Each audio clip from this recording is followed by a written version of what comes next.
এই কি সমস্যা তোমার? কানের ভিতরে কি সীসা দিয়ে রাখছো? এতগুলা মানুষ আমরা এখানে বসে খাচ্ছি, তুমি ঘরের ভিতরে কি করো? আসলে আমি নামাজ পড়ছিলাম তো, নামাজটা শেষ করেই ভাবছি পরে খেয়ে নেব। আপনি যান না, আপনারা খেয়ে নিন। আমরা তো খাচ্ছি, আমরাই তো খাবো, তোমার তো খাইতে ডাকিনি। তোমাকে ডাকছি, বাসায় কেউ মেহমান আসছে, দুলাভাই আসছে, তারা তো খাওয়াতে হবে। তার পাতে ভাত দিবা, তরকারি দিবা, সে তো আমাদের বাড়ির জামাই। শুনুন, উনি দুলাভাই হোক আর যেই হোক না কেন, উনি একজন পরপুরুষ। আর ইসলামিক শরিয়া মোতাবেক একজন প্রাপ্তবয়স্ক নারী তার বাবা, ভাই এবং স্বামী ছাড়া অন্য কারোর সামনে যেতে পারে না। বিধিনিষেধ আছে। বুঝছি, এই বাড়ির রিজিক আমার কপাল থেকে উঠে গেছে। আম্মা, হ্যাঁ মুখ দিয়ে আর খাওন যায় মা? তোমার বউ এটা কি কইলো? আমার জামাই এবারে পরপুরুষ। এই বাড়িতে আমি আর থাকবো না। তুমি যদি এই বাড়িতে থাকতে চাও, প্রয়োজনে তোমারে আমি ডিভোর্স লেটার পাঠাবো। এত অপমানিত হওয়ার পরে আর এক মিনিটও আমি এই বাড়িতে থাকবো না। আচ্ছা ঠান্ডা করো, আমি ওর সাথে কথা বলছি, ও তোমার সাথে কথা বলবে।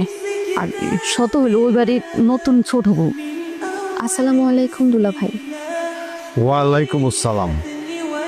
দুলাভাই, আমি দুঃখিত। আপনি আমার কোনো কথায় কষ্ট পাবেন না।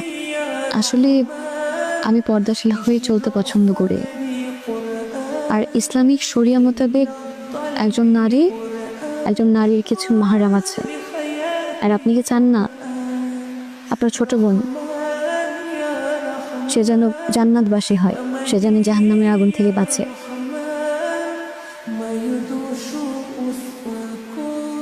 আসলে দুলাভাই, আখিরাতের চেয়ে এ দুনিয়ার রং তামাশা কিছুই না। মহান আল্লাহ তাআলা মুমিন নারীদের পর্দা সংক্রান্ত বিষয় বলে গেছেন সূরা আন-নূরের 31 নম্বর আয়াতে। আর মুমিন নারীদের বলুন, তারা যেন তাদের দৃষ্টিকে সংযত রাখে এবং তাদের লজ্জাস্থানকে হেফাজত করে।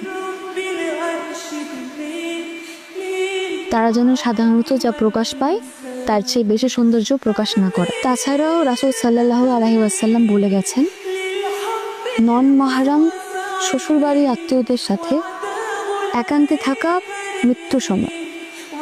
সহিহ মুসলিম 2172। তাছাড়া তিনি আরও বলেন সূরা আল আহজাব 33 নম্বর আয়াতে, আর তোমরা নারীরা নিজ গৃহে অবস্থান করো এবং জাহিলি যুগের নারীদের মতো নিজেদের প্রকাশ করো না। আমি একটা কথা বলি দুলাভাই, আপনি এসেছেন, আমি খুব বেশি খুশি হয়েছি। সেই সাথে ব্যথিতও হয়েছে যে আপনি আমাকে ভুল বুঝেছেন। আমি আপনার ছোট বোন। এখন আপনি যা ভালো মনে করেন আমাকে বলুন, আমি তাই শুনবো। বোন, আমি সরি, না বুঝা রাগের মাথায় অনেক কথা বইলা ফেলছি। আমি খুবই সরি। দুলাভাই, আরেকটা হাদিস, রাসূল সাল্লাল্লাহু আলাইহি ওয়াসাল্লাম বলেছেন, কোনো নারী যেন কোনো পুরুষের সঙ্গে নির্জনে অবস্থান না করেন, যদি না তার মাহরাম অর্থাৎ যদি না তার ঘনিষ্ঠ আত্মীয় সঙ্গী থাকে। সহিহ মুসলিম 1341। আর আপনার শালাবাবু যেহেতু পাশেই আছেন, সেহেতু আমার কোনো আপত্তি নেই। তাছাড়া এই বাড়িতে আম্মা আছেন, বড় আপা আছেন, রুবিনা আছে।